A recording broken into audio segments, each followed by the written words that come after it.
Olá, tudo bem? O CNT Notícias Bahia está no ar e a gente vai conferir agora os destaques de hoje. Nova lei vai determinar regras para a produção de chocolates no Brasil. Estudo revela que quase 60% da população teme agressões físicas por escolhas partidárias.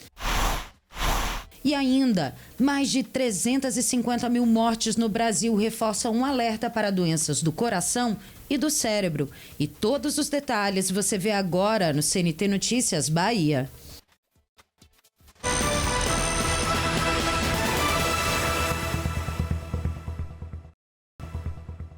Vamos começar com uma ótima notícia. O chocolate vai ficar mais gostoso e a agricultura familiar da Bahia vai comemorar. Olha só, você percebeu que nos últimos anos parece que o chocolate perdeu um pouco do sabor?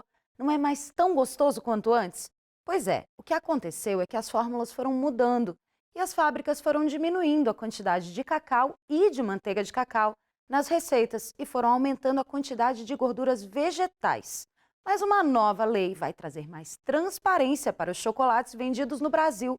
Agora, por lei, existe uma quantidade mínima de cacau nos produtos. Isso obriga as marcas a informarem na embalagem quanto de cacau realmente existe no chocolate. Com a mudança, o chocolate em pó vai precisar ter pelo menos 32% de cacau. E o chocolate ao leite deve ter no mínimo 25% de cacau. Essa informação tem que aparecer de forma bem clara na parte da frente da embalagem. E como a Bahia é um dos maiores produtores de cacau do país, a nova medida é comemorada pelos agricultores familiares e pelas cooperativas que já trabalham com chocolates de origem de alto teor de cacau. Essa nova lei fortalece o cacau de origem e valoriza quem produz o chocolate de qualidade. Ajuda também o consumidor a identificar o chamado chocolate de verdade.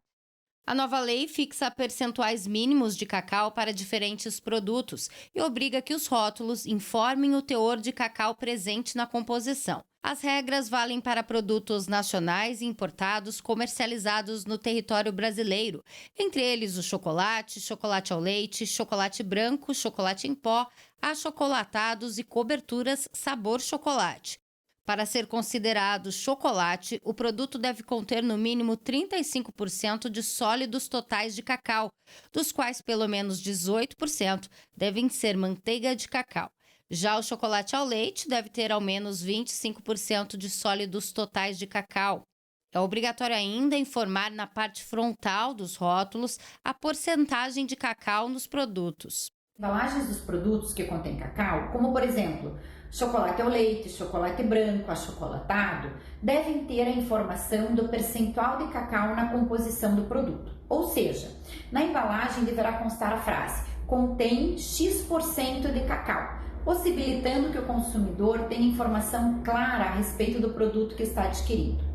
Muitos produtos têm apenas a denominação sabor chocolate, o que não quer dizer que tenha um percentual de cacau na sua composição, pois o cacau é um produto com custo elevado. O objetivo é facilitar a identificação pelo consumidor. Produtos que não atenderem às definições previstas na lei não podem utilizar elementos que induzam o consumidor ao erro.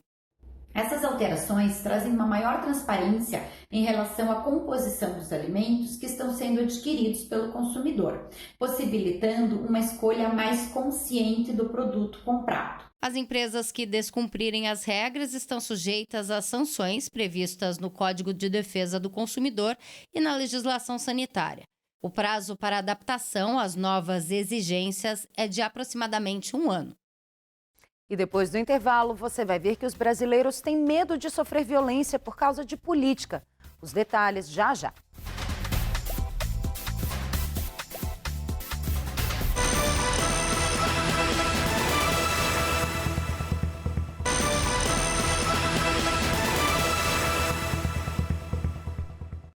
R$ 99 milhões de brasileiros têm medo de sofrer agressões físicas motivadas por opiniões políticas. Esse é um levantamento divulgado pelo Fórum Brasileiro de Segurança Pública e mostra que o medo de ter escolhas partidárias chega a atingir quase 60% da população. 99 milhões e 400 mil pessoas. Gente que usa o silêncio como estratégia de sobrevivência. Sem debate, surge só medo. Segundo o estudo Medo do Crime e Eleições 2026, os gatilhos da insegurança, exatos 59,6% dos brasileiros com 16 anos ou mais afirmam ter medo de sofrer violência física por causa da posição política. Na prática, isso significa que 6 em cada 10 cidadãos preferem a cautela ao diálogo. Esse perigo não é apenas imaginário.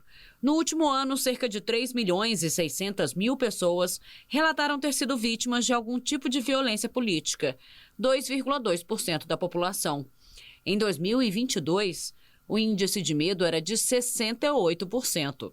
A pesquisa aponta diferenças conforme o perfil dos entrevistados da pesquisa.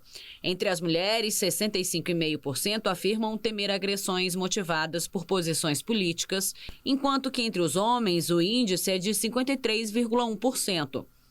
O recorte econômico também evidencia essa desigualdade. Nas classes D e E, 64,2% dos entrevistados manifestam medo da violência política, um percentual superior ao registrado entre as classes A e B, 54,9%. A ocorrência de agressões também é mais elevada entre os grupos de menor renda. 3,5% disseram ter sido vítimas. Já entre os mais ricos, 2,2%. O estudo traz um novo componente para essa conta: o peso do crime organizado. Em bairros onde facções ou milícias atuam, realidade conhecida por 41% dos entrevistados, a liberdade de expressão fica ainda mais restrita. 59,5% dos moradores evitam falar sobre política por receio de represálias desses grupos. 61,4% dos residentes afirmam que o crime organizado exerce influência moderada ou forte sobre as decisões e regras de convivência do bairro. E a vitimização por agressão política nessas áreas chega a 3,3%, superior à média nacional de 2,2%. No próximo bloco, você vai ver como reconhecer os sinais da hipertensão e aprender a agir a tempo.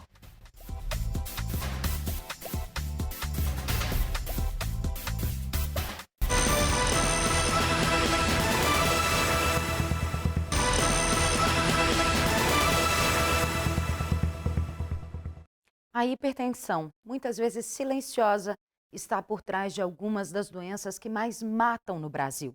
A Bahia é o 5º estado com maior número de mortes, atrás apenas dos estados do Sudeste.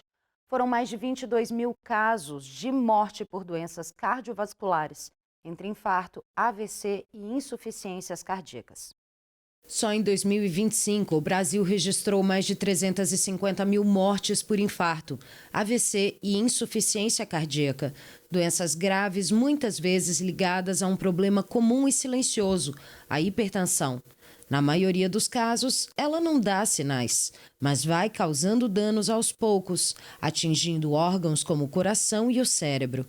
Quando o diagnóstico chega tarde, o risco já é alto e é aí que aparecem as consequências mais graves. A hipertensão arterial é uma doença importante, é uma doença silenciosa. Silenciosa por quê? Porque quando ela começa a apresentar sinais e sintomas, é porque os órgãos já foram sofrendo em silêncio. E a hipertensão é um fator de risco para doenças mais graves, que são o AVC, que é o derrame cerebral, e o infarto do miocárdio, que é o infarto do coração. Quando o assunto é AVC, o tempo faz toda a diferença. Uma forma simples de identificar sinais é observar 3 pontos: o sorriso, o movimento dos braços e a fala. Se houver assimetria no rosto, fraqueza em um dos lados do corpo ou dificuldade para falar, o atendimento deve ser imediato. Além disso, outros sintomas também exigem atenção: a perda de equilíbrio, a alteração na visão e a dor de cabeça intensa e súbita. O acidente vascular cerebral, ele pode ser também diagnosticado de uma forma precoce. Como assim de uma forma precoce? Se o paciente perceber alguma alteração no sorriso, uma face assimétrica, uma perda de força em braço, uma fala enrolada, eu tenho que pensar no AVC, porque tempo é cérebro.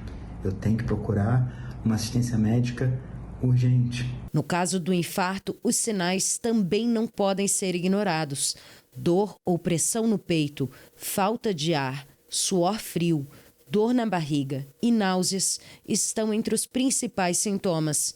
Em alguns casos, os sinais são confundidos com problemas digestivos, o que atrasa a busca por ajuda. O infarto ele pode surgir precocemente com uma dor no peito, um desconforto, uma opressão, uma falta de ar, uma dor na barriga. Então, naquelas situações nas quais o indivíduo ele apresenta esses sintomas, eu tenho que pensar, tempo é coração, então eu preciso também procurar uma assistência médica. Outro desafio está depois do atendimento. A falta de continuidade no cuidado aumenta o risco de novos episódios. Por isso, especialistas reforçam: não basta tratar a emergência, é preciso acompanhar o paciente. A pressão alta é considerada um fator de risco que pode ser controlado.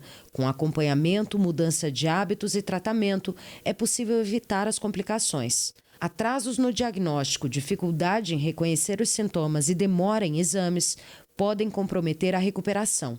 Cada minuto conta e perder tempo pode significar danos irreversíveis. A hipertensão, como outras condições, ela é considerada um fator de risco modificável. O que quer dizer isso? Quando eu trato a hipertensão de uma forma correta, eu tenho uma chance menor de ter um derrame ou um infarto do coração. A hipertensão, como outras condições como a obesidade, o sedentarismo, o tabagismo, são fatores de risco que são modificáveis. Isto é, quando eu os modifico, eu reduzo a chance de ter esses problemas mais sérios. Então, quando eu começo a praticar atividades físicas, perder peso, cortar o cigarro, tratar adequadamente a minha pressão, eu vou viver melhor. E o CNT Notícias Bahia de hoje fica por aqui. Fique ligado na programação da Rede CNT, de onde você estiver, pelo aplicativo CNT Play. E a gente se vê na próxima edição. Até lá!